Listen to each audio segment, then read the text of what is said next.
Welcome to English Speak Pulse. I'm Danielle, and let me ask you a question that almost every English learner feels but rarely says out loud. Why is it that you know grammar? You've studied rules for years. You understand tenses, sentences, and structures. But the moment you try to speak, your mind freezes. You stop. You think. You check the sentence in your head. And by the time you're ready, the moment is gone. That's not because you don't know English. That's because grammar stress is controlling your brain. And today, we're breaking that control. And joining me, as always, is my co-host, Sarah. Thank you, Danielle. I'm Sarah, and here's a truth many learners need to hear. Grammar was never meant to scare you. It was never meant to silence you. And it was never meant to stop you from speaking. But somewhere along the way, grammar became a source of fear instead of support. So now, instead of communicating, you're constantly monitoring yourself. Instead of expressing ideas, you're checking rules. And fluency disappears. In this episode, we're not teaching you more grammar rules. We're doing something far more important. We're helping you unlock fluency by removing grammar stress, the mental pressure that freezes speech, creates hesitation, and makes English feel harder than it actually is. You'll learn why fluent speakers don't think about grammar while speaking. Why overcorrecting yourself makes English worse, not better. And how to build calm, confident English. Without ignoring grammar. But without letting it control you either. If you've ever said, I know the grammar, but I can't speak. I'm scared of making mistakes. I overthink every sentence. This episode is for you. Because today, you're not fighting grammar. You're redefining your relationship with it. And once that changes, fluency becomes possible. This is English Speak Pulse, where English stops feeling like a test and starts feeling like communication.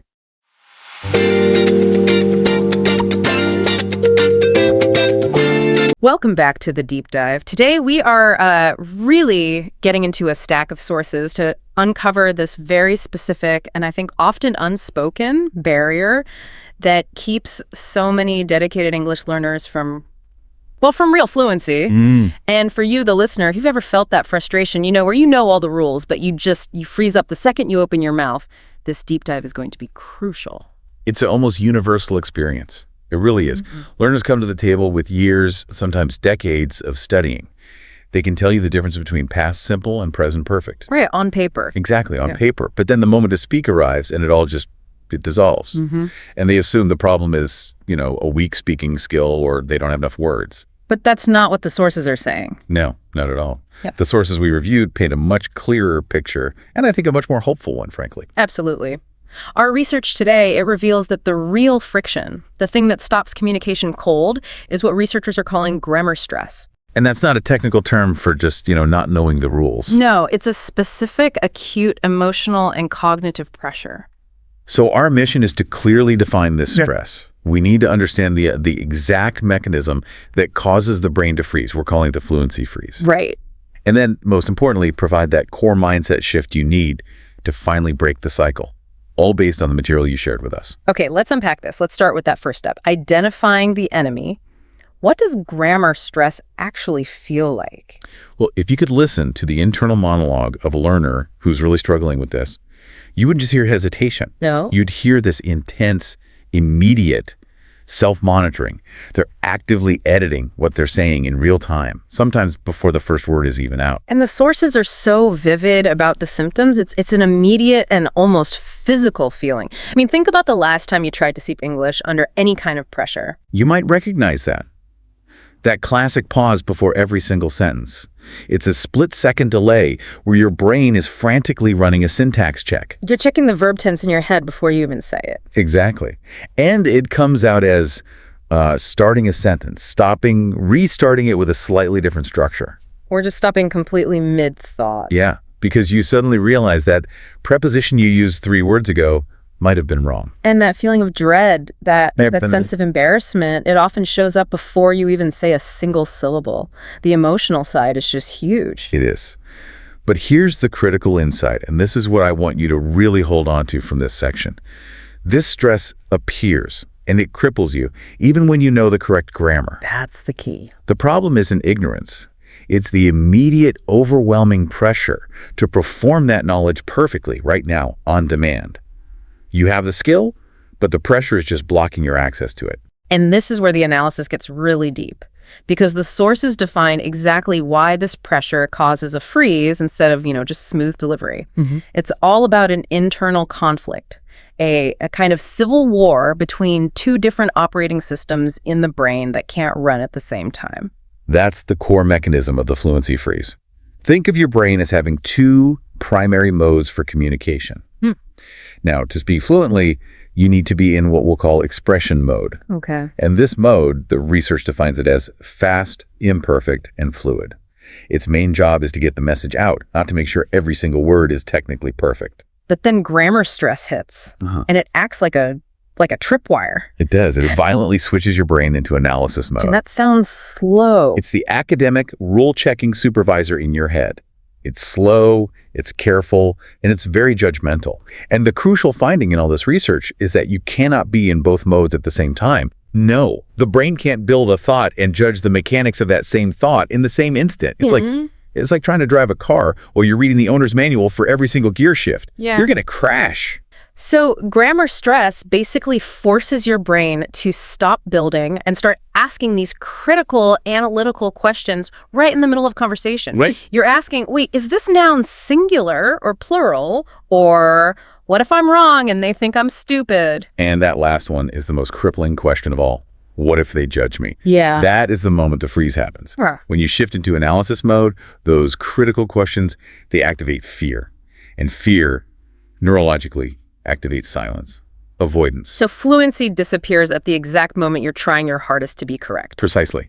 You sacrifice the goal of communication, which is connection, for the goal of perfection, which is, well, it's unattainable in spontaneous speech. It makes sense why this is such a sticky habit, though, because as learners, we're taught that accuracy is everything. So grammar stress, it feels responsible.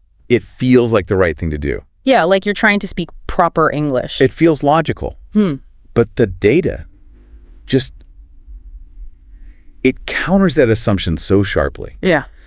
In the real world, whether you're in a meeting or just ordering coffee, communication rewards two things above everything else. And what are they? Clarity and continuation. If you stop your sentence halfway through to check a verb ending, you break both of those. You confuse the listener and you completely derail your own train of thought. And the cost isn't just a little pause, is it? There are these hidden long-term costs that really slow down your progress. Oh, absolutely. Learners spend years, they get technically brilliant, but this constant switching into analysis mode, it slows them down so much that fluency just feels permanently out of reach. It's the burnout factor. That's it. They're not struggling because they lack effort or they're not smart enough. They're struggling because the act of speaking has turned into an endless series of micro-tests. Every sentence is a high-stakes exam they're giving themselves. And that is just exhausting. It's completely exhausting. The sources really hit on the emotional impact, too. They point out that English stops feeling like communication, a tool to connect with people. Right. And it starts feeling like a performance. Always a performance. And once you feel like you're constantly performing under judgment, it affects everything. Your confidence just plummets. Your ability to even listen to the other person gets worse because you're too busy planning your next perfect sentence. Your response time slows down to a crawl. And the language just isn't fun anymore. So if we contrast that with someone who's truly fluent, what do we see? What are they doing differently? We see the absolute opposite happening. And to be clear, they are not ignoring grammar, but they are definitively not thinking about it while they speak. So if they aren't actively calculating the rules in their head, how does their grammar even work? The research points to a process called automatization. There's a wonderful analogy in the sources. Think of grammar for a fluent speaker like your sense of balance when you walk. Okay, I like that. When you walk, you don't consciously calculate the physics of it, right? The angle of your foot, the specific muscles you need to contract. No, you'd fall over if you did. And fall over. You just trust your balance and you focus on where you're going. So the grammar has moved from the conscious, slow part of the brain, the analysis mode, to the automatic, subconscious part. Exactly. You learn to walk by falling down and getting back up, but eventually the whole process became automatic. Fluent speakers have reached that point where they just trust their ingrained knowledge. They allow the automatic system to run the show. Which brings us back to that crucial separation we have to make. Yes, The difference between the technical skill and the emotional block. precisely. It's the difference between grammar knowledge, which is the technical skill you've stored in your brain, and grammar stress, the emotional pressure you put on yourself to access that knowledge perfectly right now. You can have high knowledge and high stress. Incredibly high knowledge and still suffer from extreme stress. And if your main problem is stress, throwing more grammar books at it is not the solution. Right, that just feeds the beast. It only feeds analysis mode. You need an emotional and a behavioral correction, not another technical one. Which leads us right to the actionable takeaway, because the research is clear on this. Grammar stress doesn't just disappear with time if you don't change the habit. No, the brain just keeps getting better at the bad habit. Yeah. It reinforces that learned pattern of checking before speaking. You're basically training your brain that speaking English is a dangerous activity. So we need to install a new habit, a new priority that overrides that old fear. Exactly. The sources outline this first required shift, and it's a huge psychological change. You have to consciously shift your priority away from that It is. You prioritize completing the sentence, delivering the message, over the mechanical correctness of every little piece. But why is that so powerful? Why does focusing on the finished thought work? Because it triggers a positive feedback loop that breaks the fear cycle. Yeah. When you deliberately choose completion over correction, you give expression mode a rare win. You let the thought be fully built and delivered, even if it has a mistake in it. That successful delivery that builds immediate, real confidence. And confidence reduces stress. Confidence reduces stress. And reduced stress allows expression mode to become your default setting. It slowly starves analysis mode of its power. So practically speaking, if you're in a conversation and you realize halfway through a sentence you messed up a plural or something, the correct action is to just ignore it and drive the thought to the finish line. Exactly right. Let's take a concrete example. Say you're telling a story and you say, yesterday I saw two beautiful dogs. Yeah. And you realize instantly you should have said dogs. Right. The analysis mode voice screams at you to stop, correct yourself, restart the sentence. You sacrifice fluency for accuracy. But in the new mode, In finished thoughts mode, you hear the internal error, you let it pass, and you immediately continue with the rest of the thought. And they run right into the park. okay, wait, you used two deliberate mistakes there. Dog and run. Why is that still a victory for fluency? Because you successfully delivered the core message. We know you saw two animals running into a park. You did it without self-censoring, without freezing. You trained your brain that making a mistake does not equal danger. The finished thought is the reward. The finished thought is the reward, not the perfect verb. It's about putting grammar back in its proper place. And what is its proper place? It should be the foundation, the support structure, not the guardrail that stops you every time you try to move.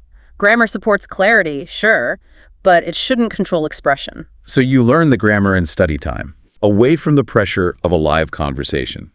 And then when the conversation starts, the technical department needs to go silent and just trust the delivery department to do its job. That insight is so powerful. It just reframes the entire struggle. It's not a knowledge deficit. It's an excess of emotional monitoring. It's driven by fear.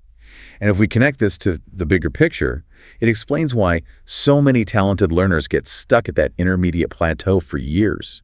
Their internal analysis mode is just overpowering their natural desire to express themselves. So what does this all mean for you, the listener? The next time you find yourself pausing, feeling that knot of dread before you speak up in a conversation. Hold on to this one truth from our source material. If English feels blocked in your head, the overwhelming likelihood is that it is not because you're bad at grammar. It's because grammar is speaking louder than you are. The volume on the internal critic is turned up way too high. So choose the finished thought. Feel that little victory of completion. And finally turn down the volume on analysis mode so your expression mode can take over.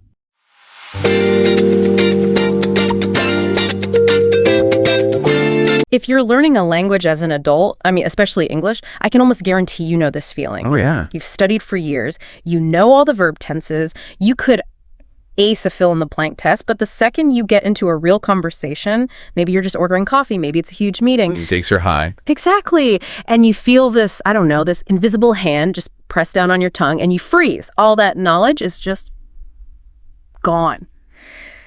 Okay, let's unpack this. Because we've spent the last week doing a deep dive into sources that look at this exact problem, which linguists call grammar stress.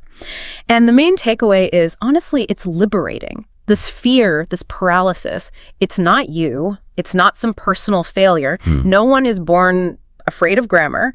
That fear is systematically learned. And that realization is so important. It's the key to this whole thing because it lets us make a really critical comparison. Yes. I mean, just look at how kids learn their first language. It is absolute chaos. Total chaos. They make mistakes constantly, maybe an error in every other sentence.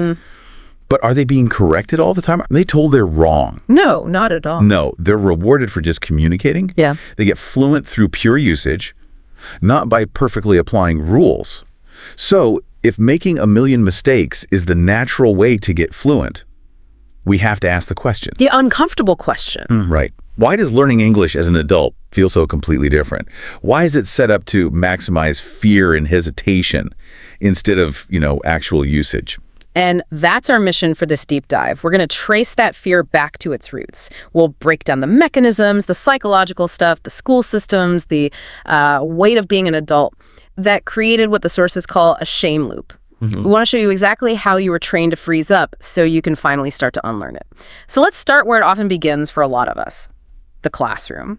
Our sources really point to how the school environment, maybe without even meaning to, was basically designed to teach us that mistakes aren't just mistakes. Right, that they're dangerous. That they're costly, and you have to avoid them no matter what. It's the visual proof that really does the damage. Yeah. I mean, think back to getting an assignment handed back. What did you see? Red ink everywhere. Exactly. Red ink, sentences crossed out, a little note about a misplaced article. It was tangible. And all those little red marks added up to what? A low score. It's this immediate numerical feedback that just screams, avoid this. Precisely. And over time, your brain, which is basically a risk management machine, it puts all this together and learns a very simple, very powerful, and very toxic lesson. Which is? Speaking incorrectly is dangerous. It triggers that fear center. And when your brain senses danger, a threat to your grade, to your social standing, it defaults to the safest option. Which is silence. Silence. Or just saying the bare minimum. And this whole problem gets amplified by what English was even for in school. Most of us weren't using it to talk about our weekend or debate ideas. We were just being tested on it. That is the absolute core distinction. English as a tool versus English as a test. Being tested trains your brain for a strategy that's, great for an exam. But terrible for conversation. Catastrophic for conversation. Yeah. It forces you to slow down, to run this mental checklist of rules, and to put avoiding risk ahead of actually speaking. I'm just picturing it now. You're trying to order a coffee, a simple espresso, but before the word comes out, your brain is running a background check on the conditional perfect tense. Exactly. Yeah. And we know from all the research on cognitive load that the second you add that huge mental job, that constant checking, you just kill your fluency. It's gone. It's too much to process. You can't have a fast, fluid conversation and be running a grammar audit in your head at the same time. The brain just can't do both. Okay, so the classroom environment punishes risk. Then the next layer here seems to be the culture of correction, which just cements that fear in place, especially when you leave the classroom. But I want to play devil's advocate for a second. I mean, correction isn't all bad, is it? We need feedback. How else do I know I'm using the wrong preposition? Where do the sources say the line is between helpful and harmful? That's a great question, and the sources are really clear on this. The line is about pervasiveness and timing. We absolutely need feedback. But the damage comes from constant correction. The interruption. Yes, especially when it interrupts the meaning. When every single sentence gets stopped by a well-meaning teacher or a friend, the conversation stops being about the message, and your brain learns another equally damaging rule. Don't speak unless you are 100% sure this is correct. Yeah. The whole focus shifts from how do I get my idea across to how do I not make another mistake? And fluency requires the complete opposite mindset. Fluency is about being willing to jump, to get the thought out there, even if you're not totally sure it's perfect. But that constant correction, it trains you to just stand still, waiting for permission. Which leads us right into the adult burden. This is why adults suffer from this so much more than kids. A 5-year-old might get frustrated, sure, but they don't really carry this heavy emotional weight about how they sound. They just try again. Louder, maybe? Exactly. But adults, especially professionals learning English for their career, they desperately want to sound competent. Of course. They're capable people in their own language, and they feel this immense pressure to project that same identity. So that pressure means adults are constantly monitoring themselves. Relentlessly. They're their own harshest critic. They hold up this internal mirror of perfection, and that mirror only ever shows them the flaws, never the progress. That's exhausting. It is, and it leads to so much hesitation. And when you put all of this together, the red marks, the interruptions, this pressure to be competent, you get what the sources call the shame loop. Shame comes from those really raw social moments. Being laughed at, being corrected in front of everyone, or just someone saying, your English is bad. There was one story in the research that really, it stuck with me. A professional, he described going bright red and completely losing his train of thought because a coworker stopped him mid-sentence to correct his use of fewer versus less. Wow. That was a decade ago, and he said he still hesitates every single time he has to use one of those words. And that story shows you the emotional power of this. Shame is a huge behavioral motivator. It trains your brain to avoid being exposed, because exposure feels like pain. And avoidance feels safe. Avoidance feels safe. Silence feels like protection. But of course, silence is the one thing that guarantees you stop making progress. You never get the practice you need. Which brings us to this really fascinating paradox of knowledge. We spend all this time learning the rules, thinking they're the key, but then the very tools that are supposed to help us end up blocking us. That's it, exactly. Grammar rules were meant to be a guide, to give you structure. But through this system of testing and correction, their role completely flipped. They became controllers, gatekeepers. And you can see the mental shift in the question the learner asks themselves in the moment. Instead of, what do I want to say? What's my message? Right. The question becomes, am I allowed to speak this sentence? Does this follow the rules I learned? When you're constantly looking for permission from your internal rule book, well, permission has replaced expression. But here's where it gets really interesting. The research points to something so counterintuitive.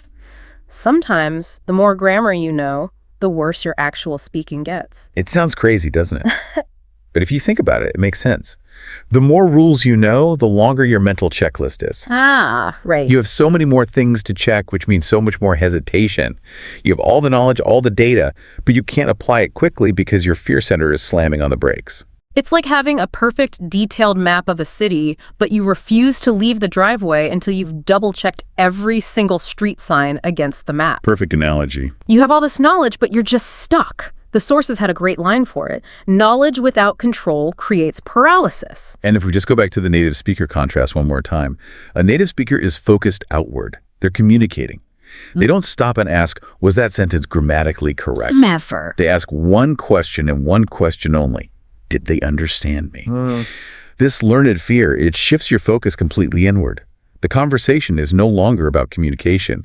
It becomes this terrifying internal pop quiz on grammar. And that one shift in focus from external understanding to internal correctness, that changes everything. So if we really boil it all down, what's at the core of this? The sources are clear. Grammar stress isn't a logical problem. It's not about what you know. It's purely emotional memory. It's not your ability that's failing. It's your brain running a very old, very powerful protection program. Your mind is just remembering the embarrassment, the red pen, the public correction, and it's trying to protect you from feeling that pain again. And that protection looks like caution. Caution looks like hesitation. And hesitation looks like that paralyzing silence we started with. But here's the powerful part. Once you realize that the fear is a learned behavior, that it was trained into you by these systems, you realize it can be unlearned. That's the turning point. It is.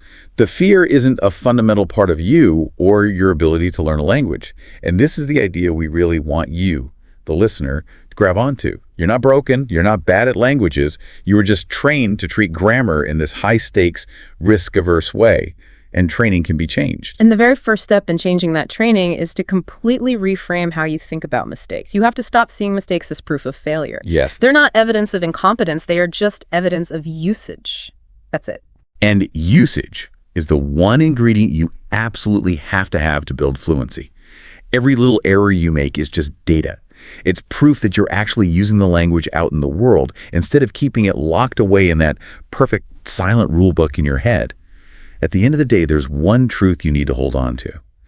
Grammar was never, ever meant to control your voice.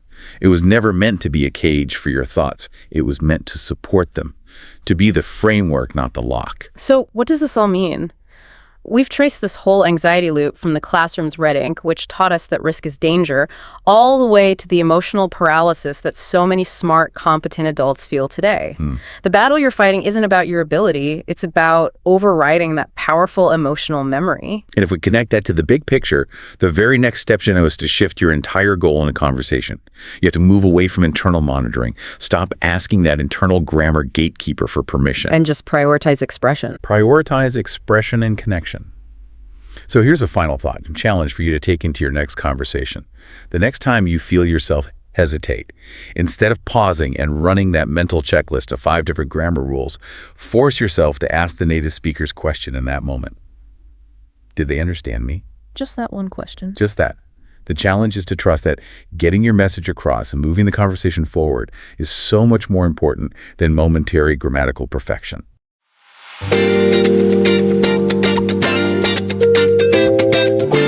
Welcome back to the deep dive. So if you're learning a new language, you probably have this mental image of what fluency is. Right. Effortless conversation, perfect tenses. Exactly. Maybe even sounding like a native speaker. But if you're like most learners, you've also experienced the freeze. Oh, that moment. Yeah. That moment when you're trying to speak and your brain just slams on the brakes to cycle through grammar rules and you're left, well, silent and feeling defeated. It's the moment the fear of making a mistake becomes louder than the desire to communicate. We know that feeling well.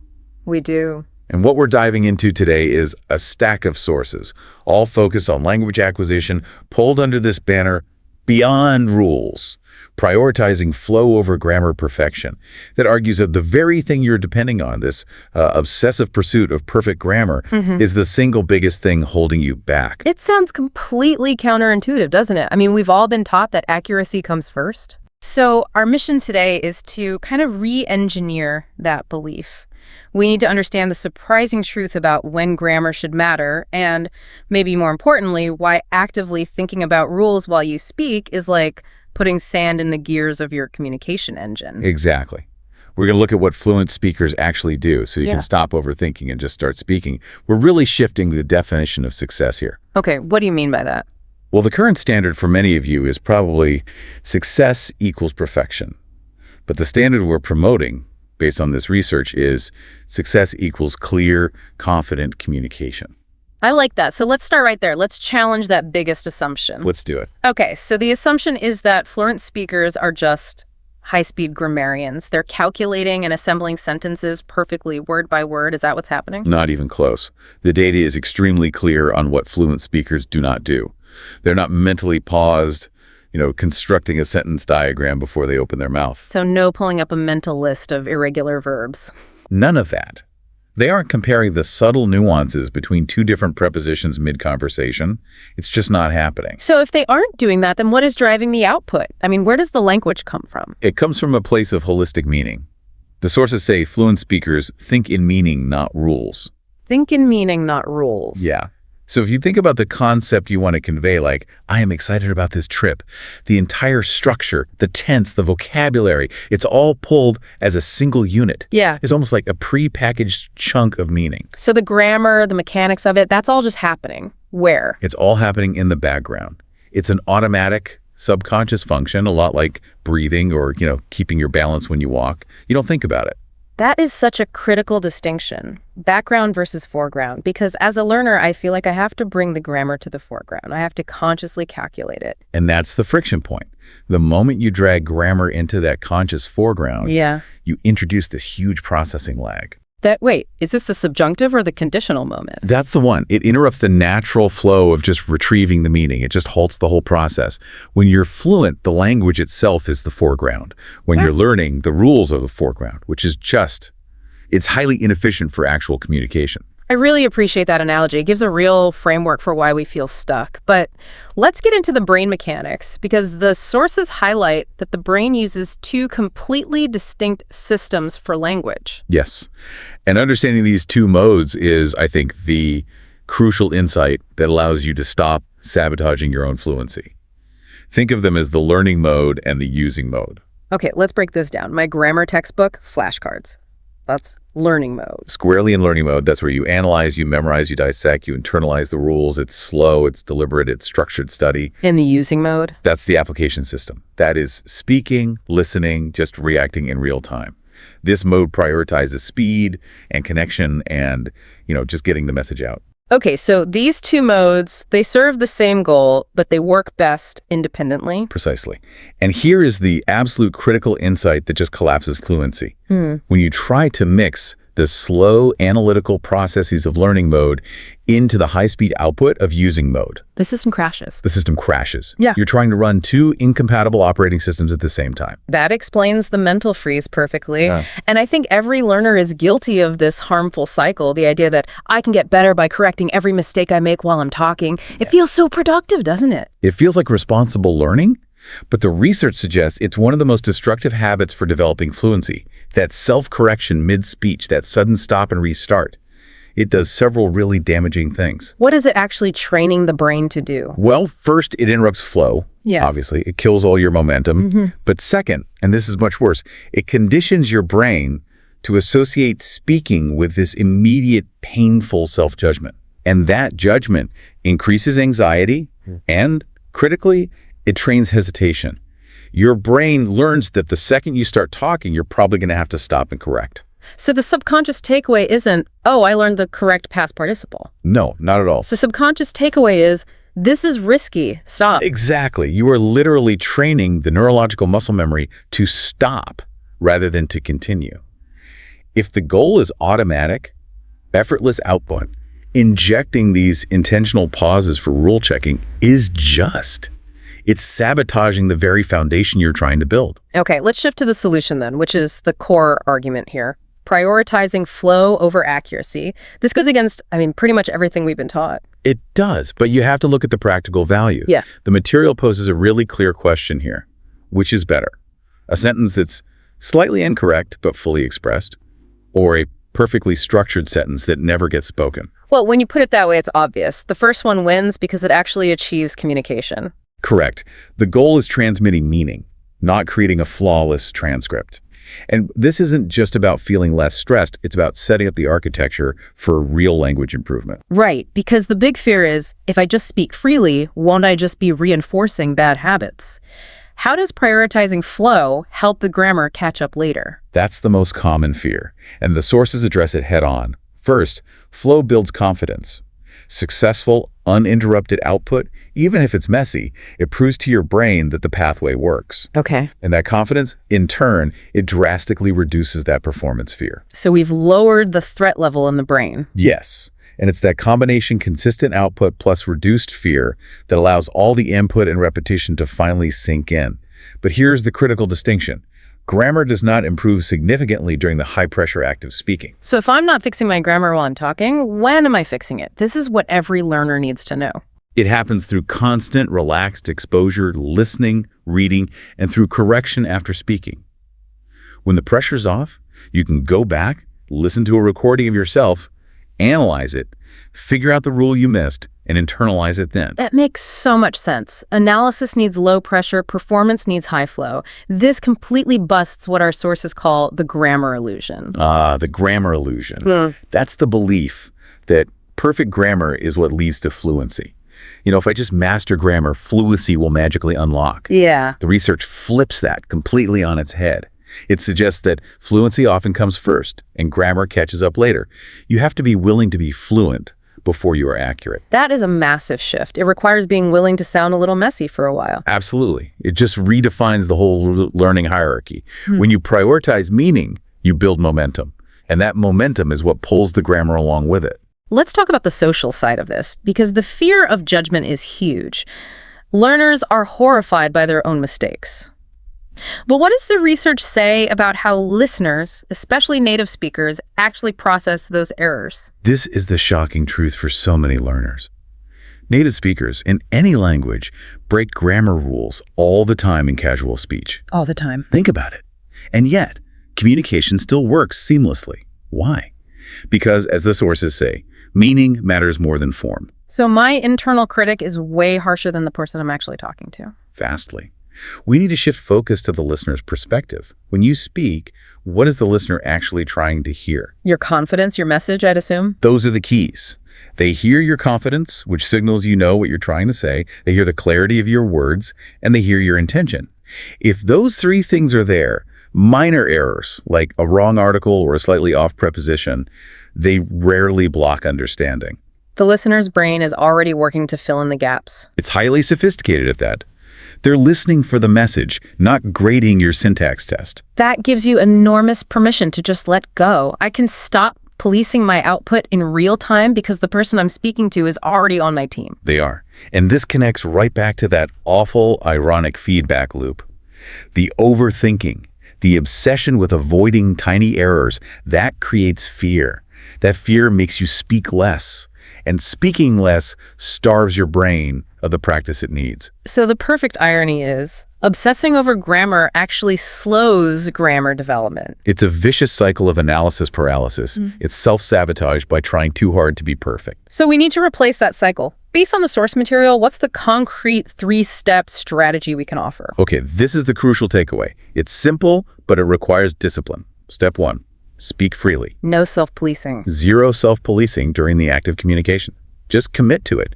Your only goal is connection and getting the words out, not correctness. Okay, that requires setting the inner critic aside for a bit. What's step 2? Step 2, notice patterns. This happens passively, just through lots of reading and listening, but also actively in your study time. You start to see how the language really works, not just how the rule book says it should. And then the adjustment. When does that happen? That's step 3, adjust gradually. This happens after the conversation is over, when you're back in that low-pressure learning mode. You reflect, okay, I noticed I kept messing up that one tense, and then you deliberately focus on that specific thing in your next study session. So the mistake isn't a failure, it's just data. It's precise data telling you what to study next. And this strategy, it completely changes the role of grammar in your life. How so? Well, grammar stops being this harsh, relentless judge that's blocking you at the door. Instead, it becomes a compassionate guide. It's a tool for refinement, for polishing, not a barrier to entry. I want to spend a moment on this idea of good enough grammar. For a lot of high achievers, good enough sounds like settling. What does it actually mean in this context? It's totally pragmatic. It just has 3 criteria. 1, your message is clear. 2, your listener understands your core intention. And 3, the conversation keeps moving. And that's it. That's it. The sources are emphatic on this point. That level of functional clarity is all that is required for fluency. Perfection is optional. Perfection is optional. That is a massive relief for anyone struggling with performance anxiety. The psychological payoff of just internalizing that must be huge. The payoff is immediate, and it's neurological. When you give yourself permission to operate with good enough grammar, the internal pressure just vanishes. You release that heavy cognitive load of real-time calculation. Your brain relaxes. And relaxed brains access language faster. Exactly. You are physically removing the bottleneck from your own language processing system.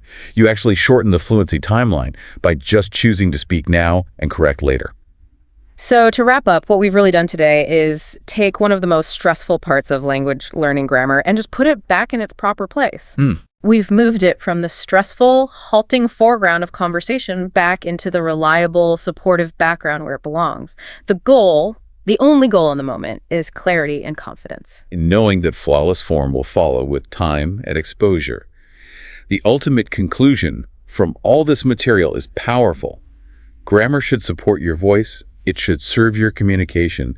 It should never, ever be the thing that silences it. That is the ultimate conclusion, and it leaves us with something critical for you to think about. If communication is truly about meaning, confidence, and intention, and not the perfect application of rules, what specific fear are you still holding on to that you can drop in your very next conversation? Yeah, think about that. How much would your confidence immediately increase if you just accepted that good enough communication is not just acceptable, but it's actually the fast lane to fluency. Try it. See what happens. That's a thought worth exploring the very next time you speak. Thank you for sharing your sources with us and taking this deep dive. We'll catch you next time.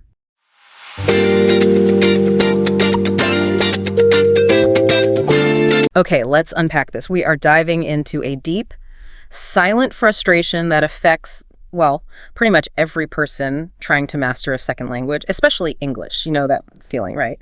The vocabulary it's sitting right there in your brain. You've memorized the grammar rules, but the moment you open your mouth, everything just slams into a wall. Yeah. That sudden mental freeze, the hesitation that just swallows the second half of your sentence. Absolutely. Yeah. And today we're focusing on the single habit that quietly sabotages fluency more effectively than any weak verb conjugation or forgotten idiom could. Right. It's not a knowledge deficit, it is an operational block. The culprit is simply overthinking while you are speaking. And that's the great paradox here, isn't it? The thing we really need to dissect today. It is. Most learners think, okay, if I just apply myself more, if I think harder about the sentence structure, I'll get better. Right, I just have to try harder. But the analysis we've done shows that this careful internal monitoring is, ironically, the fastest way to completely freeze up. That internal editor, it feels like your protector. It feels intelligent, responsible, meticulous. It promises safety from making a mistake. But in live communication, that hypervigilance is just paralyzing. It turns speaking into a high-stakes performance review. So our mission today is very focused. We are going to unpack the mechanics of this mental block, what is actually happening inside your brain, and more importantly, we're going to give you specific practical strategies to silence that editor. Yeah. We want to replace that habit of stopping to self-correct with the discipline of just pure continuation. We need to transition you from being a meticulous language reviewer to an uninhibited language producer. Let's start with the definition. What even is overthinking in this context? It's not, mulling over some complex philosophical point. Not at all. The research we reviewed pinpoints it much more narrowly. Overthinking during speech is thinking too early about too many things. Exactly. Imagine your cognitive capacity as like a narrow pipeline. In that tiny fraction of a second between having a thought and producing the sound, your brain is trying to run several high-demand processes at once. Oh, wow. It's trying to plan the flow of the next 3 clauses while checking the tense consistency of the first clause, while searching for a fancier synonym and checking the prepositional phrase. That sounds less like communication and more like trying to debug a complex program while driving a car at full speed. That's a perfect analogy. Yeah. It is. Because the brain simply cannot sustain that kind of load. When those processes pile up, you hit a cognitive bottleneck. The brain gets overloaded, which immediately triggers hesitation. And hesitation in real-time speech, it just comes out as silence. That silence is the moment where fluency dies. And this is where the neuroscience becomes so fascinating. We intuitively believe that mastery means being able to do both at the same time, to speak and monitor. But the essential limitation is that the same core cognitive resources, particularly your working memory, they're required for both analysis and production. They compete directly. Yeah. When you force the analysis function, when you stop the flow because you must check that past perfect verb, you are dedicating precious computational power away from the engine of production. You're forcing a delay. You are. You're consciously forcing it, which is why people often say that their English sounds so much better when they're relaxed, maybe telling a joke, or just in a casual conversation where they're not trying so hard. Right. When that monitoring function switches off, the production engine just naturally speeds up. This constant anxious checking, it inevitably locks the learner into a deeply negative feedback loop. Let's walk through the 6-step journey that traps so many people. It's such a cruel cycle because the brain is just so efficient at repeating habits. Right. It starts step 1. You start speaking. You have good momentum. Okay. Step 2. Immediately, that internal monitor pops up. It causes you to doubt the sentence structure. Yeah. Maybe you just used make instead of do. Mm-hmm. Step 3. You slam on the brakes to fix it. And that results in a really unnatural 3-second pause. And what happens in step 4? You're so busy troubleshooting the grammar of the first half of the sentence that You lose the original idea. you entirely lose the thread of what you were trying to express in the first place. Precisely. And step 5 is the emotional fallout. Feeling that acute embarrassment or shame about the pause and the lost thought. Yeah. And step 6, the long-term consequence. You just speak less next time. Your brain now anticipates and dreads repeating that moment. That's brutal because this whole sequence, it just trains fear, the fear of speaking, not fluency. You're literally practicing the habit of stopping. Exactly. But let me push back on this for a second. If I just stop checking my grammar and let mistakes fly, won't I just be practicing and cementing bad habits? How do we balance that flow with basic intelligibility? That's a fundamentally important question. It really gets to the core fear driving this whole behavior. The short answer is this. The risk of practicing an error in the short term is far, far outweighed by the long-term damage of practicing fear and silence. Meaning, fluency is a prerequisite for refinement. If you can't speak consistently, you can't generate enough data for your brain to learn naturally. You can't even participate in the conversations where corrections might be gently offered. I see. You have to build the road before you can worry about paving it. The internal logic is, if I check every word, I'll be safe. But that protection is what destroys spontaneity. The counterintuitive truth here is that safety comes from continuation, not control. Okay, so let's move from diagnosis to treatment. Let's focus on those practical strategies. If continuation is the goal, how do we surgically remove that stopping reflex? What's the foundational rule? The foundational rule for immediate practice is simple. Never stop mid-idea. This is pure discipline. If the words are coming out, no matter how wrong they feel, you have to finish the thought. Even if the grammar feels terrible. Even if it's a disaster. Yeah. You are training confidence and momentum. You're teaching your brain that the main objective is just to complete the communication cycle. So let's say I realize mid-sentence I just said something like, I have went, instead of I have gone. What do I do right there instead of freezing? You deploy the continuation strategy. You acknowledge the error internally, but you keep the verbal production line moving. You rephrase, you simplify, you pivot. Okay. And there are specific, powerful bridge phrases for this. Think of things native speakers use all the time when they're searching, like what I mean to say is, or let me put that differently, or even just to clarify. Those are great because they're mental placeholders, aren't they? They buy your brain a second of processing time while keeping the conversational torch lit. Exactly. It prevents the listener from jumping in, which often triggers that next wave of panic. They maintain the rhythm. They signal, I'm still formulating this thought, rather than I've hit a dead end. You know, we often equate fluency with speed. We think if we can just speak at native speed, the overthinking will stop. But the research suggests we need to completely redefine our relationship with pace. Oh, completely. That misconception that fast equals fluent causes intense anxiety, which only fuels the overthinking cycle. If you're rushing, your brain is under immense pressure. Right.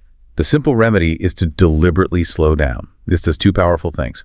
It drastically reduces the panic response, and it gives your cognitive system the space it needs to access language without overload. A calm, measured pace automatically reduces that drive to self-monitor. And there's that profoundly simple physiological technique you mentioned that I want to highlight. It's almost too easy to be effective, but the results are dramatic. Before you speak, take one slow, deliberate breath. That's the anchor. And this isn't just fluffy advice. There's a real neurological reason this works so effectively. That slow, deep breath directly engages the vagus nerve, which is a major part of your parasympathetic nervous system, your body's rest and digest system. So the deep breath is physically signaling safety to your brain. Precisely. It tells your body and your nervous system, I am safe. You are disengaging the fight or flight response that drives that anxiety-induced self-correction. Safe, regulated brains, they don't engage in hypervigilance. They speak. It sounds like the cue shift, then, is really about granting yourself mental permission to be imperfect. Overthinking only exists because we have this deep rule that mistakes are not allowed in our speech. That is the core breakthrough. Fluent speakers are calmer because they trust the process. They allow sentences to come out messy, knowing they can clarify or adjust later if they need to. That trust breaks the cycle. Completely. Once you mentally allow mistakes, once you realize an error is just information, not a failure, the cognitive tension relaxes, and the language you already have just flows out so much more easily. Okay, so we've established that overthinking is a deeply practiced habit. And we know habits don't just vanish because you understand them. They have to be, well, aggressively replaced. That's right. We're actively swapping out 3 defining behaviors to really solidify this transformation. We're replacing the reflex of correction with the discipline of continuation. Oh, okay. We're replacing fear with flow. And maybe most importantly, we are replacing the pursuit of perfection with the acceptance of progress. That's the new internal formula. So what's the concrete daily training exercise we can use to build this new continuation habit right away? This exercise is simple, but it requires absolute discipline. Once a day, set a timer for 3 to 5 minutes. During that time, speak continuously on any topic. Describe your morning, discuss a movie, anything. And the rule? The rule is zero tolerance for stopping. You must keep talking. Yeah. If you stutter, if you make a huge grammatical error, if you forget a word, you cannot stop or correct yourself. You simply must flow through it. You flow through it. This exercise forcefully teaches your brain the fundamental lesson that's missing. Stopping is not required, no matter how messy the grammar gets. It builds that essential neural pathway for sustained production. And when learners actually commit to this, what are the noticeable, measurable changes they start to see? The change is rapid, and it's often surprising. They report using longer sentences. The unnatural, choppy pauses disappear. Their voice sounds calmer, more confident. Interesting. And the great irony is that their grammar appears to have improved, but often the immediate improvement isn't in their knowledge base at all. It's purely in the reduction of fear, which allows the existing knowledge to finally be accessed. Precisely. When you remove that self-monitoring block, the language you already know has the space and the momentum to come out naturally. This leads to the ultimate perspective shift you need to adopt. The core goal of communication is not to sound correct. The ultimate goal is simply to be understood. Yes. If you're understood, the conversation continues. Everything else, the grammar, the nuance, the advanced vocabulary, that will improve with time and practice, but only if you are fluent enough to start and finish the idea in the first place. You have to be understood first, and you can only guarantee that by prioritizing flow over control. So what does this all mean for you as you move forward? The core truth we've distilled today is this. Your fluency doesn't grow when you sit back and meticulously monitor every single word. It grows when you decide to stop watching the road and simply start driving. Your ability to speak freely is waiting for you to grant yourself permission. Stop regulating and start trusting yourself to continue. It's that essential trade-off, letting go of control to gain the immense freedom of expression. And finally, consider this as you move into your next interaction. This lesson of replacing fear with flow, learned through the pressure of speaking a second language, it's a universal tool for regulating anxiety. How might that same principle, the power of a slow breath, the power of allowing imperfection, apply to other high-pressure aspects of your life well beyond language? That is something worth mulling over.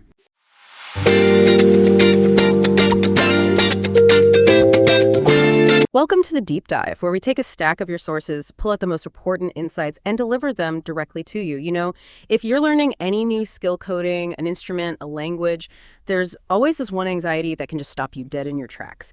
And today, we're really focusing in on that feeling as it relates to language fluency. It's that crushing feeling that grammar is always there, sort of hovering over your shoulder like a judge.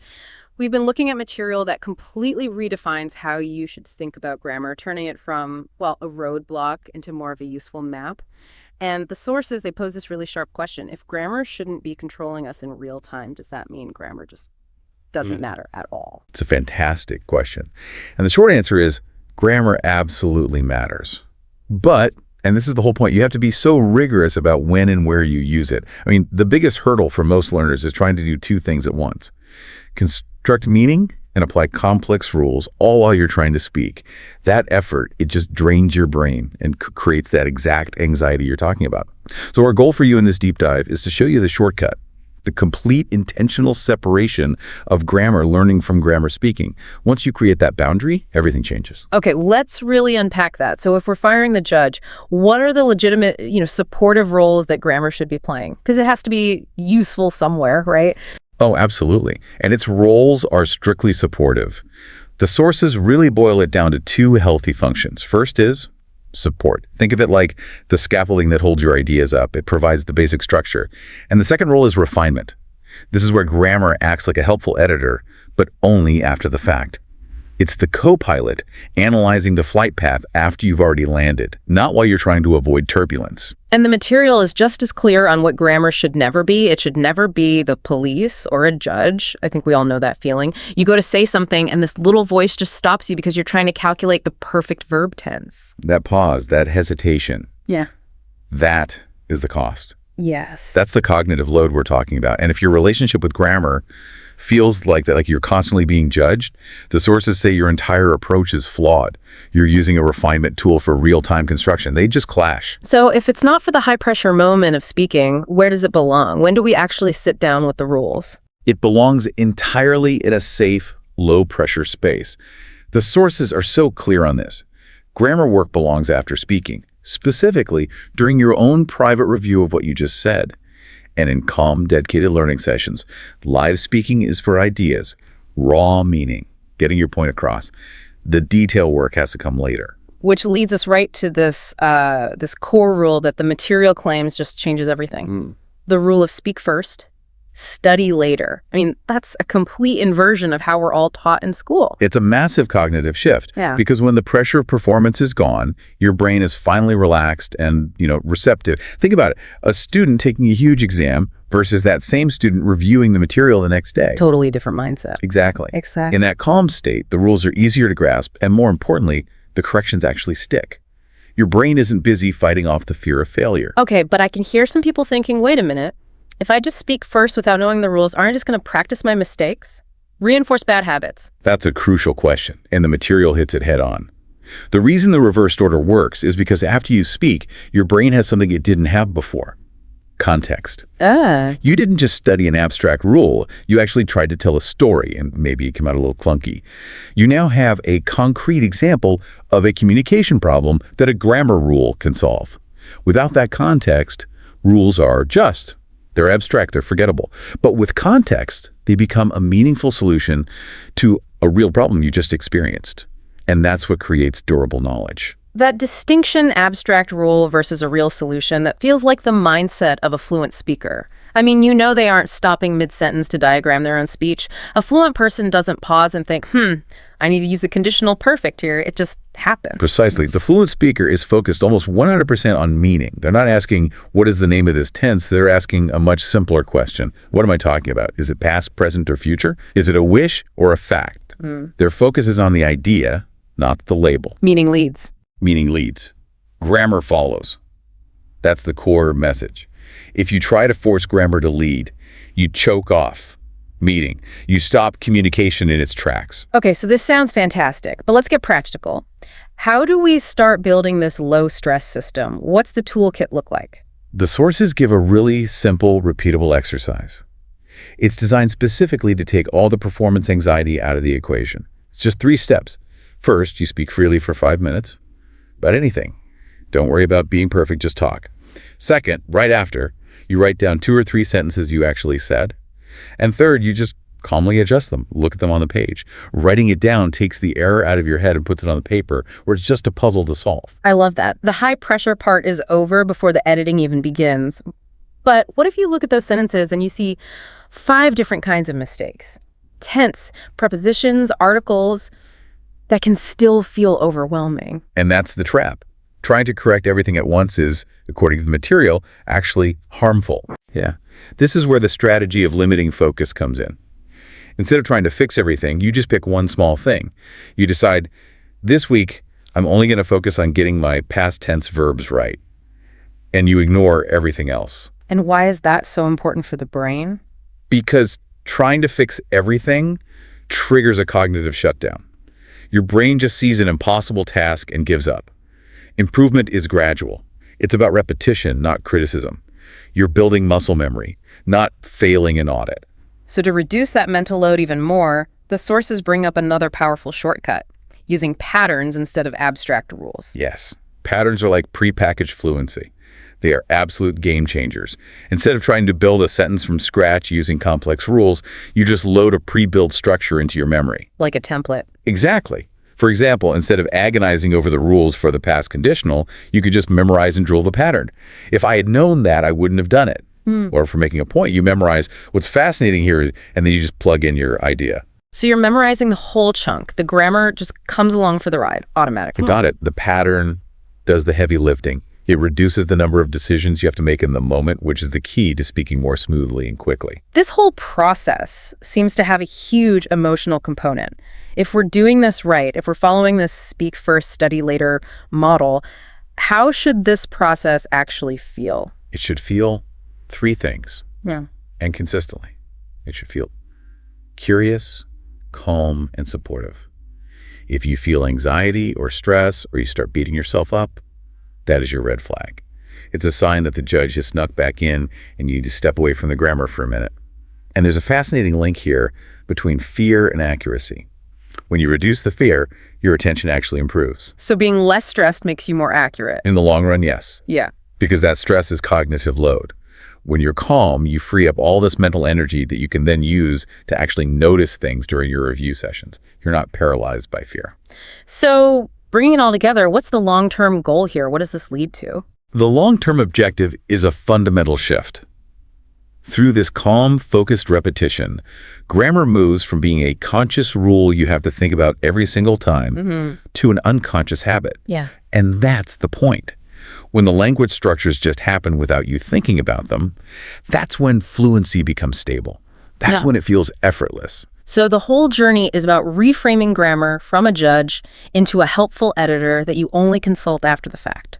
It's not about ignoring the rules, but being way more strategic about when you use them. That's it. And if there's one key truth to hold on to from all this, it's this. Grammar is a tool. It is not a test you take while you're speaking. You save the tool for the workshop, for that calm space where you do refinement, not for the main stage of a conversation. Precisely. So if the real goal here is building unconscious habits through these low-stress patterns, here's one final thought for you to take with you. What's one abstract grammar rule you know right now, maybe it's complex, like the difference between since and for, that you can deliberately turn into a simple patterned phrase this week? Find that pattern, start drilling it as a habit, and just let it do the work for you.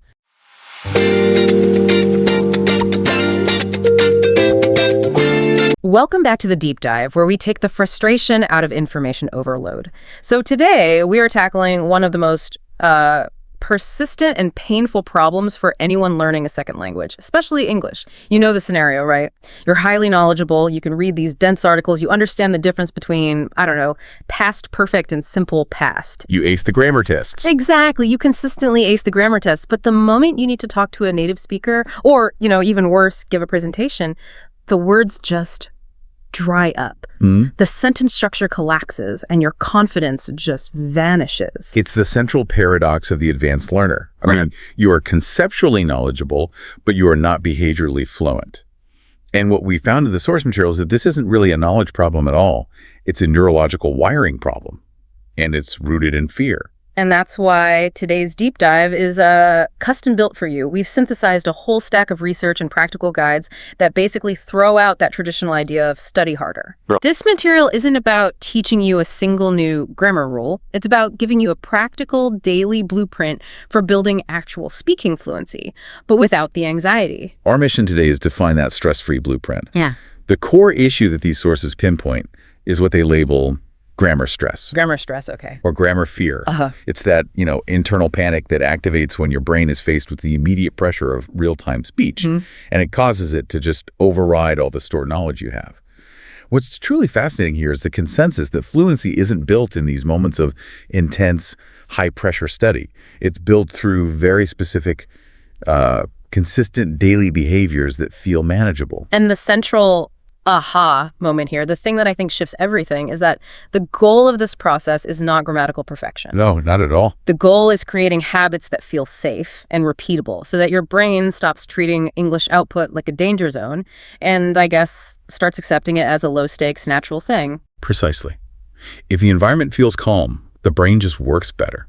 The research shows that if the act of speaking triggers fear or high anxiety, the brain actually sets up a protective mechanism. Right. And that habit will never stick. You won't get the neural rewiring you need for speech to move from a highly conscious process where you are manually selecting every single verb to an automatic subconscious process. We need to basically trick the brain into believing that speaking English is easy. Okay, let's unpack this. We are looking for 7 specific lightweight habits that together can rewrite the brain's entire relationship with spoken English. So before we get to the 7 practical steps, we have to spend a moment on the foundational principle here. The crucial difference between, knowing a rule and applying it automatically. The source material is adamant on this. Your brain doesn't rewire because you understand a concept once during a lesson. No, it truly doesn't. I mean, think about trying to learn to play the piano or lift weights. Understanding the sheet music or knowing the proper squat technique is the first step, sure. Yeah. But it doesn't give you the ability to execute automatically. The neurological change, the physical growth of the pathways that allow speech to flow, it happens only because the brain experiences the action again and again. So it's about building muscle memory through repetition of the action, not repetition of the definition. Exactly. So we need to completely ditch the idea of the massive once-a-week study marathon, where you lock yourself in a room for 5 hours and just cram grammar charts. Yes. That approach actually works against the goal of fluency. It floods the system, and it often just leads to burnout. Right. High intensity, but low consistency. Right. If we connect this to the bigger picture, the foundational evidence is really clear. Learners who practice a little every day, they improve dramatically faster than those who study a lot only occasionally. To use your gym analogy, you wouldn't try to cram a week's worth of training into one exhausting Sunday session. You go for 20 minutes every day. That daily, short, low-stakes practice signals to the brain that this language is a permanent, non-threatening part of your life. The mantra here is absolute. Consistency beats intensity. All right, let's get into the specifics of what that consistent daily practice should look like. Let's focus first on 3 habits that are designed purely for low-pressure voice activation. So habit 1 is daily low-pressure speaking, and this is vital. The sources stress this does not mean having a high-stakes conversation with a colleague or a language partner. No, it's simply about getting the vocal cords and the language centers working daily. They call it voice activation. The brain just needs to be reminded that speaking English is a physical act that you're capable of performing, but divorced entirely from the anxiety of being judged. Right. What it does mean is talking to yourself about just the mundane. You describe what you're doing right now. If you're driving, okay, I'm turning left, the sun is bright, I probably need gas. If you're making coffee, the water is boiling, I need to find my favorite mug, I hope I didn't burn the toast. It's just simple observational narration. And this is where the lightness of the routine comes in. The experts stress that even just 3 to 5 minutes of this daily is enough to make a profound difference. 3 to 5 minutes. That's it. It breaks the silence barrier that can build up through the day, making sure the first words you speak in English are not in some stressful, performative environment. So it stops being a daunting performance you have to prepare for, and it just starts being a mechanism you use. Exactly. Here's where it gets really strategic, though. Habit 2, speak without stopping. The source material points out that stopping mid-sentence, which is what we all do when we're searching for the perfect grammar, We all do it. it actually trains and reinforces grammar fear as a reflex. That is the most powerful and, I think, overlooked insight. Yep. Every single time you pause, you feel that panic, and you stop to self-correct out loud. Yeah. You are building a deeply etched neural pathway. A pathway that connects speaking with Failure. Or with stress, yeah. You're literally training yourself to freeze up. But wait, hold on. This is where, the rubber meets the road. If I don't stop and self-correct my conjugation, aren't I just cementing a bad habit? That's the question, right? That is the critical friction point. Yeah, that'll be harder to fix later. What do the sources say about that risk? So they absolutely acknowledge it. They're not saying the risk isn't there, but they argue that stopping, that's the bigger threat to fluency than a momentary grammatical error. The priority is continuation over correctness. Just keep going. Just keep going. The goal of that 3 to 5 minute session is pure flow. The brain is learning that it can maintain momentum and recover without a full shutdown. So, okay. If I realize I just used the wrong tense, what do I do to keep the flow going? The sources suggest having some quick flow tactics ready. You can repeat a word to buy time. I went to the store and when I arrived. Or use drastically simpler language if the complex structure fails. Or just rephrase the idea entirely to keep the energy moving. You are teaching your brain to be resilient and flexible, not perfect. That sounds terrifyingly necessary because it forces you past that internal editor. And habit 3 is the perfect tool to help us with habit 2. Use safe starter phrases. Yes, these are your buffers. They're your buffers against the immediate cognitive pressure. They're designed to give your brain just a moment of organizational peace before the actual content has to be delivered.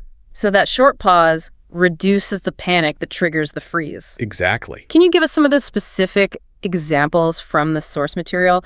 These conversational stretches? They're very simple, often phrases that native speakers use unconsciously to structure their thoughts. I think that, for me, the important point is, or the simple recovery one. What I mean is, I like that. yeah, when you start a sentence with, I think that, Yeah. you've already begun speaking, the pressure is slightly off, and you've bought yourself, what, 2 seconds to load the actual information? They just relax the brain.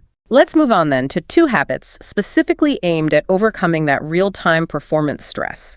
You know, when you're actually speaking with another person. Habit 4 is, it's remarkably counterintuitive, especially for a high-achieving learner. Slow down intentionally. This runs completely counter to how we think about fluency, right? Many learners rush their speech because they think speaking quickly equals being advanced or competent. Yeah, I'm guilty of that. And the source material says this is a profound and damaging mistake that actually reinforces stress. So why does rushing make the problem worse? I imagine a lot of listeners feel like they have to speak fast before they forget their whole sentence. Well, rushing is often caused by a fear of silence, and it floods your system with a little bit of adrenaline. Ah. And that adrenaline and speed trigger a higher rate of errors. And those errors immediately activate the internal editor. That critical grammar checker in your head starts shouting. And when the editor shouts, the flow stops. The flow stops. By intentionally speaking just slightly slower, not unnaturally slow, but just slow enough to be deliberate, you get immediate benefits. You literally calm your nervous system, you reduce the input that activates that grammar checker, and you improve your clarity. So the key takeaway here is that speed is an outcome of fluency, not the driver of it. Slowing down buys your brain time to retrieve the correct structure without panic. Exactly. It's a performance hack. You're trading perceived speed for actual accuracy and calmness. And that strategic slowing down connects directly to habit 5, one idea at a time. Yes, this is all about managing cognitive load. If you try to express a really complex, multi-layered thought, say with 3 conditional clauses and a side note, the cognitive burden is just too heavy for real-time processing. And that's when grammar stress kicks in. Immediately. And you freeze up right in the middle. So the sources tell us to simplify the input and the output. Yes. Don't try to cram everything into one elaborate sentence. Just say one clear, simple idea, even if it feels basic, and finish it completely. Then pause and move to the next clear idea. This keeps the flow going. It reinforces habit to speak without stopping, and it respects the limits of your working memory in a high-pressure situation. We've established 5 core habits, and the final 2 are really about protecting your psychological framework, which is, it's the engine of all of this. Habit 6, separate speaking from studying. This distinction is absolutely critical. You have to establish a psychological and neurological boundary. Speaking time, especially that 3 to 5 minutes of daily practice, is dedicated entirely to flow, to getting words out and maintaining momentum. And study time. Study time is for rules, for analyzing, correcting, for expansion. And why is mixing them so dangerous? Because if you allow your study mind, which is inherently critical, analytical, judgmental, if you let that infect your speaking session, it will kill the flow immediately. The critical mind is great for learning tables, but it's terrible for performing in real time. So by scheduling them separately, you protect your confidence. The speaking session is a sacred space for output, regardless of quality. So during that 5 minutes of talking about burning the toast, there should be 0 internal editing. 0. If you start correcting yourself, you are violating the boundary. Which leads us perfectly to the critical moment right after the speaking practice is over. Habit 7, general reflection, not judgment. Yes. The post-speaking moment is highly vulnerable. If you immediately launch into harsh self-criticism, oh, I missed the preposition. My vocabulary was too simple. Yeah, that was terrible. Exactly. You condition your brain to dread and resist the entire process the next day. The sources emphasize that you have to reinforce success, not highlight failure. And they give you only 2 very gentle, non-critical questions you're allowed to ask yourself. Okay, let's hear them. 1, did I finish my ideas? And 2, did I stay calm? That's it. That's it. If the answer to those 2 process-focused questions is yes, that session is defined as a success. You're reinforcing the success of the behavior, not criticizing the grammatical output. That's structural lightness success based on calmness and completion, not perfection is.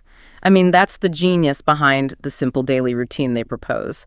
Can you give us the breakdown of this whole micro routine? Yeah. It's designed to be manageable. It only takes about 10 to 15 minutes total, which is what makes it so consistent. Okay, so 5 minutes of free speaking. That's the daily low-pressure voice activation, talking to yourself, applying that speak without stopping rule. Right. Then, 3 minutes dedicated to the slow, intentional explanation of just one single idea. That's where you apply the slow down and one idea at a time habits. So like explaining why you like your job or summarizing a movie you saw? Exactly. And finally, 2 minutes of calm reflection, asking only those two success questions. Did I finish? And did I stay calm? The sources conclude that this routine feels light. And because it's so short and focused on process over product, light routines are the only ones that actually stick. So why do these specific habits, which seem so focused on behavior and psychology, why do they work so much better than traditional grammar drills for fluency? We have to return to the core why. These habits teach the brain, in concrete, repeated behavioral terms, that English is safe. And when English is consistently associated with safety and low pressure, that fear mechanism, that internal grammar checker that just slams the brakes on your speech, it recedes into the background. And that's where grammar belongs. When English feels safe, grammar stops shouting and demanding perfection. It starts supporting the speech process instead. It allows the knowledge you already have to just surface automatically. You unlock access to your own knowledge. Yes. The practical results that learners notice after just a few weeks of this kind of routine, they're often startling. They report less hesitation, fewer pauses, a calmer voice, and just higher confidence. And crucially, the improvement isn't because they suddenly had a breakthrough understanding of, the subjunctive mood. It's because the mental roadblock, the fear, was reduced. You already had the grammar knowledge. This process just opened the gate. Exactly. Which brings us to the most important truth, the meta habit that holds this entire blueprint together. The sources warn against one single thing that can sabotage the whole effort. Don't skip days. Even if you only manage 2 minutes of speaking, that is so much better than skipping the habit entirely. Skipping days reinforces the idea that English is a heavy task that can be avoided if you're too busy or too tired. You break the chain, and you teach the brain resistance. The brain remembers and rewards consistency above all else. So fluency grows from small, calm habits. That is the ultimate powerful truth from all the source material we reviewed. It's not from pressure, not from fear, and certainly not from striving for perfect grammar in the moment of speaking. And that leads us to the final thought we want to leave you with, something for you to test out today. If your only goal for speaking practice today is staying calm, forgetting the errors, focusing only on flow, how does that fundamentally change the way you approach your 10-minute daily routine? Test the idea that feeling safe is the actual shortcut to fluency. Dive deep into that thought. We'll catch you next time for the next deep dive.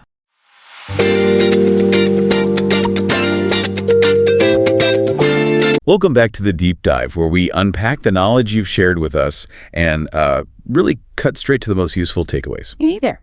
Today, we're focusing on a feeling I think so many of you know. That frustrating block where you understand all the grammar rules, but your mouth just refuses to cooperate. It's the ultimate paradox of language learning, isn't it? It really is. You acquire all this technical knowledge, but fluency just stays out of reach. So this deep dive is based on several really compelling excerpts that analyze the link between identity, fear, and achieving flow. Right. And our mission today isn't to teach you one more grammar rule. I want to be clear about that. No. Our mission is to uncover the mindset shifts, the critical ones you need to move beyond that correction anxiety, that freezing moment, and just start speaking. Exactly. And the sources, they immediately pinpoint the core problem. And it isn't technical at all. It's psychological. Grammar stress isn't just a habit. It's a powerful, deeply held belief. A belief system? You mean like a rule you live by? Yes. It's this invisible judge that's always running in the background. It's enforcing one specific rule. If I am not perfectly correct, I should not speak at all. And once that mental governor is installed... Wow. That changes everything. Every single sentence you try to build just becomes heavy. So heavy. It's weighted down by this need to be flawless. And that weight, that's what steals your speed. That's what prevents flow. Which brings us, I think, directly to our first big realization. Why fear always wins against knowledge. Yes. We have all felt this. You're ready to speak. You know the rule. You just reviewed it. But when the pressure's on, fear just takes the wheel. The whole sentence dissolves. Why does the brain do that? Because fear is just. It's faster than logic. It's faster. Much faster. The fear response is ancient. It's for survival. Yeah. But knowing a grammar rule requires this high-level cognitive work. Right. You have to dig for it. And in a real conversation, those milliseconds you need to recall and apply the rule are just too slow. The spike of anxiety, the fear of sounding wrong, it wins the race every single time. So Historically, what has the learning community assumed the fix was? Well, the misguided solution has always been learn more grammar. Of course, just study more. Exactly. Learners think, oh, I must not know enough. If I just study one more technique, that anxiety will, it'll vanish. But our sources really push back hard on this. They argue that the knowledge gap is not the true problem. But hold on, isn't there real value in pursuing technical excellence? Isn't mastering grammar how you improve? Absolutely. Grammar is essential for clarity. We're not saying it isn't. But the fundamental truth here is that while more knowledge increases your ability, it does nothing to decrease your fear. So if the goal is fluency, the real focus has to be on actively removing the fear from the system. And that's where the identity piece comes in. This is a deeper shift than just learning a new verb tense. Oh, much deeper. This is an identity shift. You have to move from being someone who is studying English, always measuring yourself against perfection. Right, like a student taking a test. To being someone who uses English as a messy, functional tool to connect with people. Fluency isn't about a better verb conjugation. It's about changing your entire relationship with the language. Okay, so if we accept that identity shift is necessary, then where does the magic start? Where does fluency actually begin? Well, what's fascinating here is the finding that fluency starts the very moment the learner stops asking for permission to speak. Wow, that's a big claim. Yeah. We spend so much time waiting for a teacher or a test to tell us we're ready. We do. Yeah. And in a conversation, this permission seeking, it looks like hesitation, it sounds like checking. You have the idea, but before you say it, you're running these internal checks. Is this the right preposition? Is the verb right? That pause.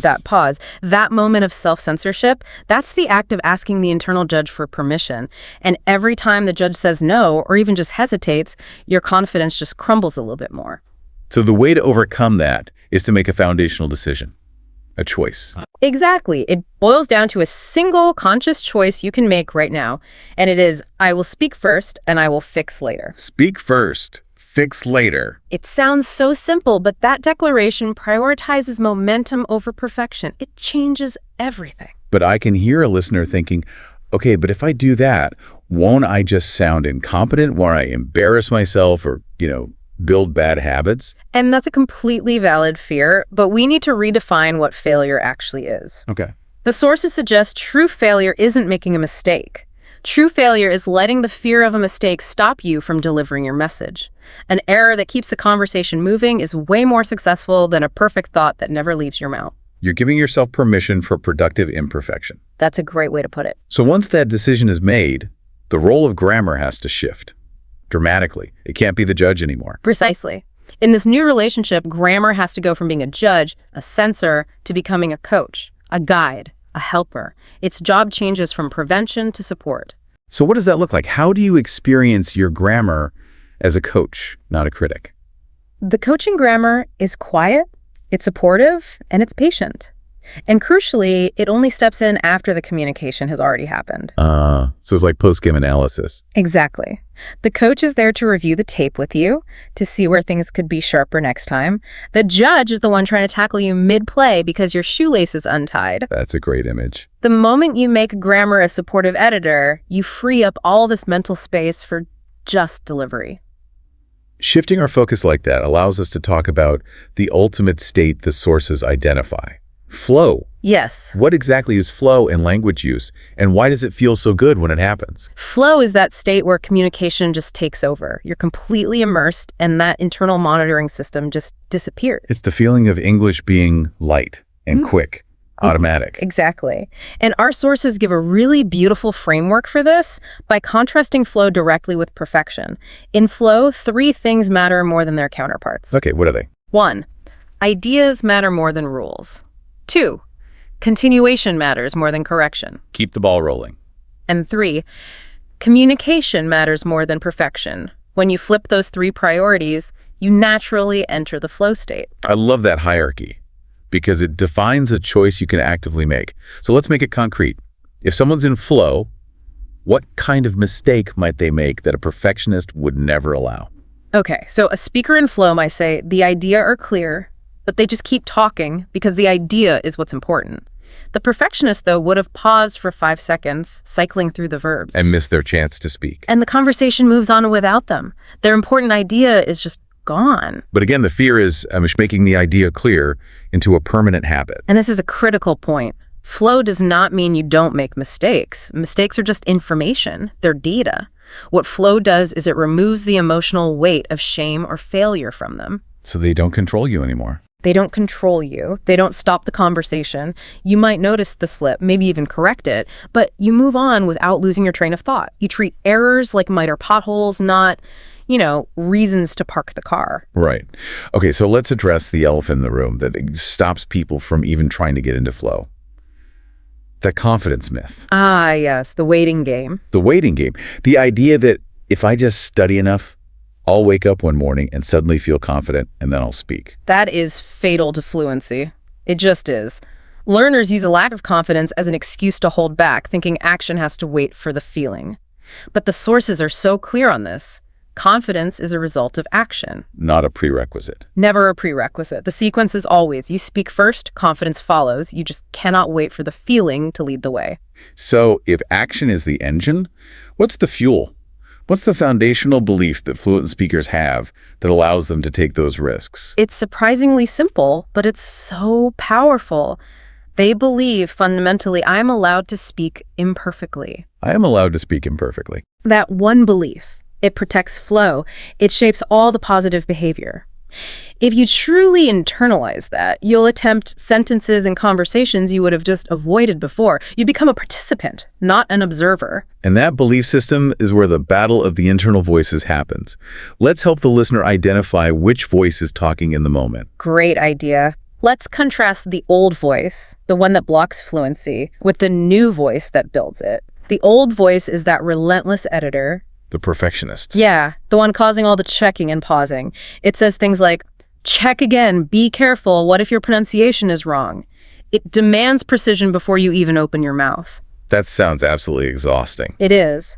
But the new voice, the fluency building voice, offers a completely different set of instructions. It says, say it, finish the thought, I can adjust later if I need to. It gives you permission to keep the energy moving forward. Exactly. It knows that a slightly incorrect sentence delivered now is far more valuable than a perfect one that arrives too late. And when learners start to actively replace that old voice with the new voice, the results aren't just in your head, right? They're measurable. Oh, completely. Learners report their ideas come faster because they're not going through a censor first.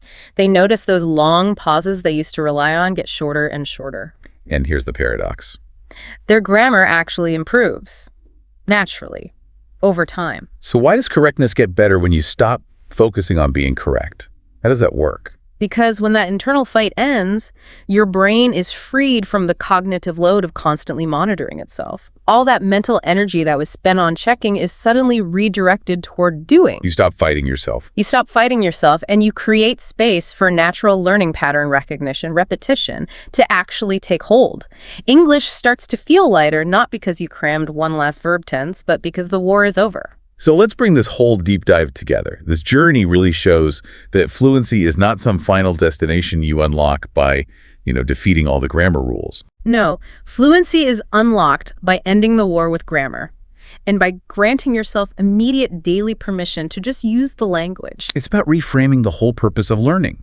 The rules are there to serve your ideas, not to silence them. And at the end of the day, fluency is a daily permission you give yourself. Permission to speak simply, permission to make mistakes, permission to keep going instead of correcting, permission to grow. You have to give yourself the grace to be imperfectly effective. That's a powerful idea. It is. This has been a really compelling analysis. It proves the barrier to confident communication is almost always in our psychology, in our identity, not in a lack of technical skill. I think the final motivating truth from all this material is this. If your English feels heavy, if it feels slow or blocked, it is not because you lack ability. It is because you have been trying to be perfect. And perfection is the enemy of movement. Exactly. Your ideas deserve a voice even before they're perfect. Grammar should never be the thing that decides whether you get to speak or not. That is the thought we will leave you with. Grant yourself that daily permission. Until next time.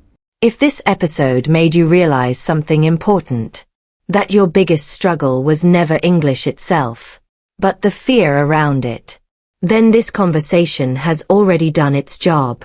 Because fluency doesn't begin with confidence. It begins with permission. Permission to speak before you're perfect. You don't need to fight grammar anymore. You don't need to silence yourself until every sentence feels correct. You're allowed to speak while you're still learning. That's how learning actually happens. So here's your next step. And it's simple. Today, say one full idea in English. Don't stop. Don't correct yourself. Just finish the thought. That single moment is how fluency grows. If this episode helped you feel lighter, calmer, or more hopeful about English, stay connected with us. Subscribe to English Speak Pulse, where English stops being a test and starts becoming a skill you trust.